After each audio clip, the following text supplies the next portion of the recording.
Letter 4. To Mrs. Saville, England. August 5th, 17.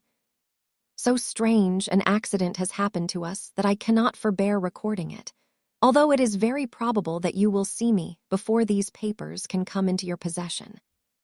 Last Monday, July 31st, we were nearly surrounded by ice, which closed in the ship on all sides, scarcely leaving her the sea room in which she floated. Our situation was somewhat dangerous, especially as we were compassed round by a very thick fog. We accordingly lay to, hoping that some change would take place in the atmosphere and weather. About 2 o'clock the mist cleared away, and we beheld, stretched out in every direction, vast and irregular plains of ice, which seemed to have no end.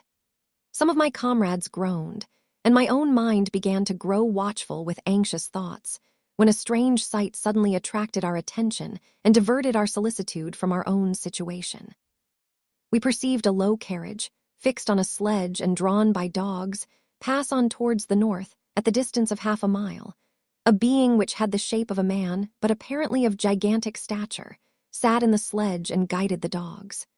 We watched the rapid progress of the traveler with our telescopes until he was lost among the distant inequalities of the ice. This appearance excited our unqualified wonder. We were, as we believed, many hundred miles from any land, but this apparition seemed to denote that it was not, in reality, so distant as we had supposed. Shut in, however, by ice, it was impossible to follow his track, which we had observed with the greatest attention. About 2 hours after this occurrence, we heard the ground sea, and before night the ice broke and freed our ship. We, however, lay to until the morning, fearing to encounter in the dark those large loose masses which float about after the breaking up of the ice. I profited of this time to rest for a few hours. In the morning, however, as soon as it was light, I went upon deck and found all the sailors busy on one side of the vessel, apparently talking to someone in the sea. It was, in fact, a sledge, like that we had seen before, which had drifted towards us in the night on a large fragment of ice. Only one dog remained alive, but there was a human being within it whom the sailors were persuading to enter the vessel. He was not, as the other travelers seemed to be, a savage inhabitant of some undiscovered island, but a European. When I appeared on deck, the master said, "Here is our captain, and he will not allow you to perish on the open sea." On perceiving me, the stranger addressed me in English, although with a foreign accent. "Before I come on board your vessel," said he, "will you have the kindness to inform me whither you are bound?" You may conceive my astonishment on hearing such a question addressed to me from a man on the brink of destruction, and to whom I should have supposed that my vessel would have been a resource which he would not have exchanged for the most precious wealth the earth can afford. I replied, however, that we were on a voyage of discovery towards the northern pole. Upon hearing this, he appeared satisfied and consented to come on board. Good God! Margaret, if you had seen the man who thus capitulated for his safety, your surprise would have been boundless. His limbs were nearly frozen, and his body dreadfully emaciated by fatigue and suffering. I never saw a man in so wretched a condition. We attempted to carry him into the cabin, but as soon as he had quitted the fresh air, he fainted. We accordingly brought him back to the deck and restored him to animation by rubbing him with brandy and forcing him to swallow a small quantity. As soon as he showed signs of life, we wrapped him up in blankets and placed him near the chimney of the kitchen stove. By slow degrees, he recovered and ate a little soup, which restored him wonderfully. 2 days passed in this manner before he was able to speak, and I often feared that his sufferings had deprived him of understanding. When he had in some measure recovered, I removed him to my own cabin and attended on him as much as my duty would permit. I never saw a more interesting creature. His eyes have generally an expression of wildness, and even madness, but there are moments when, if anyone performs an act of kindness towards him or does him any the most trifling service, his whole countenance is lighted up, as it were, with a beam of benevolence and sweetness that I never saw equaled. But he is generally melancholy and despairing, and sometimes he gnashes his teeth, as if impatient of the weight of woes that oppresses him. When my guest was a little recovered, I had great trouble to keep off the men, who wished to ask him 1,000 questions, but I would not allow him to be tormented by their idle curiosity, in a state of body and mind whose restoration evidently depended upon entire repose. Once, however, the lieutenant asked why he had come so far upon the ice in so strange a vehicle. His countenance instantly assumed an aspect of the deepest gloom, and he replied, "To seek one who fled from me." "And did the man whom you pursued travel in the same fashion?" "Yes." "Then I fancy we have seen him, for the day before we picked you up we saw some dogs drawing a sledge, with a man in it, across the ice." This aroused the stranger's attention, and he asked a multitude of questions concerning the route which the demon, as he called him, had pursued. Soon after, when he was alone with me, he said, "I have, doubtless, excited your curiosity as well as that of these good people, but you are too considerate to make inquiries." "Certainly. It would indeed be very impertinent and inhuman in me to trouble you with any inquisitiveness of mine. And yet you rescued me from a strange and perilous situation. You have benevolently restored me to life." Soon after this, he inquired if I thought that the breaking up of the ice had destroyed the other sledge. I replied that I could not answer with any degree of certainty, for the ice had not broken until near midnight, and the traveler might have arrived at a place of safety before that time. But of this I could not judge. From this time, a new spirit of life animated the decaying frame of the stranger. He manifested the greatest eagerness to be upon deck to watch for the sledge which had before appeared. But I have persuaded him to remain in the cabin, for he is far too weak to sustain the rawness of the atmosphere. I have promised that someone should watch for him and give him instant notice if any new object should appear in sight. Such is my journal of what relates to this strange occurrence up to the present day. The stranger has gradually improved in health, but is very silent and appears uneasy when anyone except myself enters his cabin. Yet his manners are so conciliating and gentle that the sailors are all interested in him, although they have had very little communication with him. For my own part, I begin to love him as a brother, and his constant and deep grief fills me with sympathy and compassion. He must have been a noble creature in his better days, being even now in wreck so attractive and amiable. I said in one of my letters, my dear Margaret, that I should find no friend on the wide ocean. Yet I have found a man who, before his spirit had been broken by misery, I should have been happy to have possessed as the brother of my heart. I shall continue my journal concerning the stranger at intervals, should I have any fresh incidents to record. August 13th, 17. My affection for my guest increases every day. He excites at once my admiration and my pity to an astonishing degree. How can I see so noble a creature destroyed by misery without feeling the most poignant grief? He is so gentle, yet so wise. His mind is so cultivated, and when he speaks, although his words are culled with the choicest art, yet they flow with rapidity and unparalleled eloquence.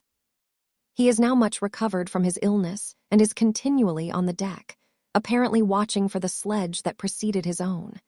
Yet, although unhappy, he is not so utterly occupied by his own misery, but that he interests himself deeply in the projects of others. He has frequently conversed with me on mine, which I have communicated to him without disguise. He entered attentively into all my arguments in favor of my eventual success, and into every minute detail of the measures I had taken to secure it. I was easily led by the sympathy which he evinced to use the language of my heart, to give utterance to the burning ardor of my soul, and to say, with all the fervor that warmed me, how gladly I would sacrifice my fortune, my existence, my every hope, to the furtherance of my enterprise.